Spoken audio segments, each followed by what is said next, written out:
Bonjour à toutes et à tous, je suis ravi de pouvoir prendre la parole pour vous commenter un petit peu cette vendange 2018 qui, je crois que vous le savez déjà un petit peu, s'annonce comme un millésime exceptionnel, en tout cas quelque chose qui restera dans les mémoires des viticulteurs et des viticultrices champenoises. Cette saison, elle a été normale au niveau de la protection de la vigne et des grappes, puisqu'on n'a pas eu de mal à contenir les maladies. L'été était chaud et sec, et finalement on voit que pour faire du bon vin et du bon raisin, finalement notre meilleur allié c'est quand même le soleil, puisque aujourd'hui tout le monde a le sourire. On voit effectivement dans nos vignes, et comme dans les vignes de tous nos partenaires, des beaux raisins, surtout des raisins extrêmement sains et j'allais dire une quantité plutôt généreuse. Donc tout ça est de bon augure pour la vendange.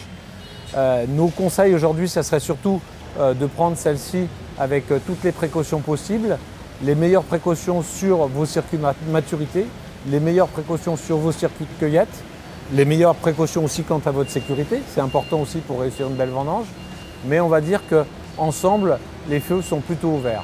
On a démarré par le secteur des Grands Noirs avec des vignes qui étaient déjà largement au-dessus de 10 et des qualités exceptionnelles au niveau sanitaire, des quantités confortables de l'ordre de 13 à 14 000 kg. Donc on était déjà rassuré par rapport à notre capacité à rentrer une marchandise de qualité. Aujourd'hui, on focalise tous nos efforts effectivement sur bien réussir cette cueillette, ne pas se précipiter, prendre le circuit dans le bon sens, savoir aller regarder dans ses vignes, savoir discuter avec ses voisins, savoir comparer avec toutes les informations techniques qu'on peut recevoir des différents canaux. Et je crois qu'on est sûrement parti pour réussir un très très beau millésime parce que quand même le soleil, encore une fois, la quantité, la qualité qui se profile, ça nous réconcilie peut-être avec la nature qui l'année dernière nous avait joué un tour, mais cette année c'est peut-être reconnaître nos efforts et vos efforts de toute l'année. Donc je pense qu'on est parti et je l'espère pour un très grand millésime. En tout cas, nous on est en permanence avec nos cuvistes, nos œnologues pour essayer de déterminer la meilleure façon de l'appréhender et je pense que tous nos équipes seront à vos côtés pour essayer de réussir celle-ci.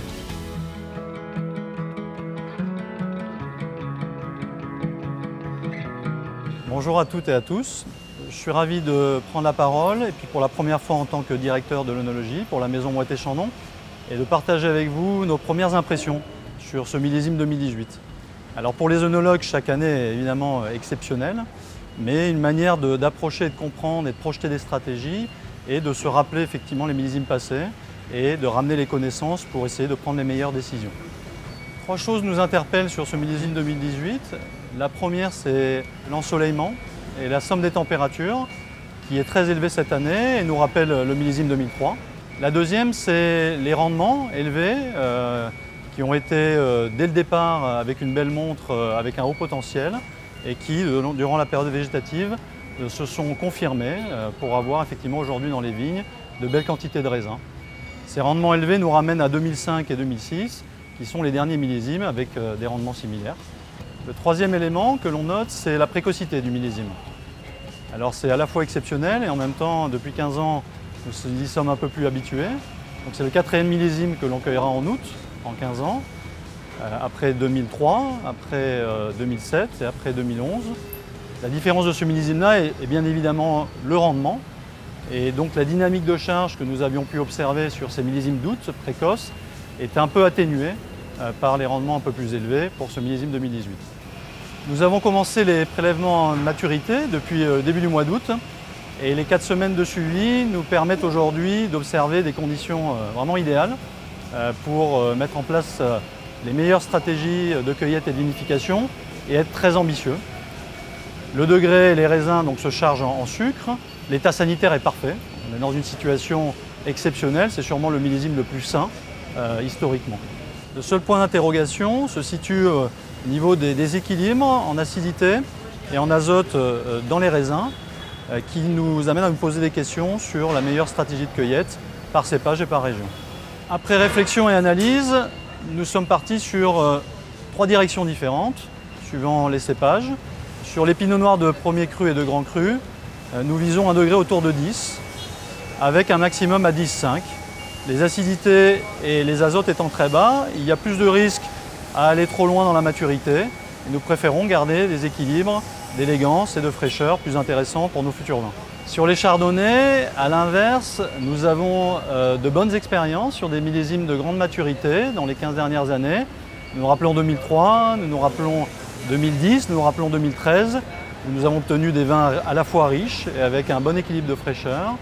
À l'inverse, des millésimes comme 2011, des millésimes comme 2016, la maturité, avec des maturités un peu plus faibles sur les chardonnays, le risque qualitatif était plus important. Donc nous décidons en ce début de vendange vraiment de pousser cette maturité, de viser des degrés autour de 10,5 jusqu'à 11. Pour les pinots meuniers, l'Aube et les autres crus, il y a une grande variabilité de situation et nous avons des besoins très variés. Donc nous souhaitons viser des degrés entre 9 et 10 degrés pour servir l'ensemble des besoins et des cuvées élaborées par la maison.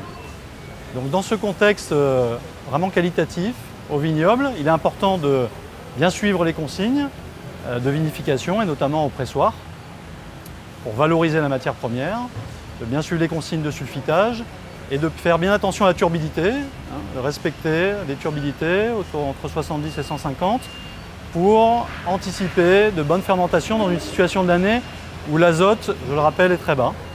Donc au final, aujourd'hui, toutes les conditions se réunissent pour un grand millésime.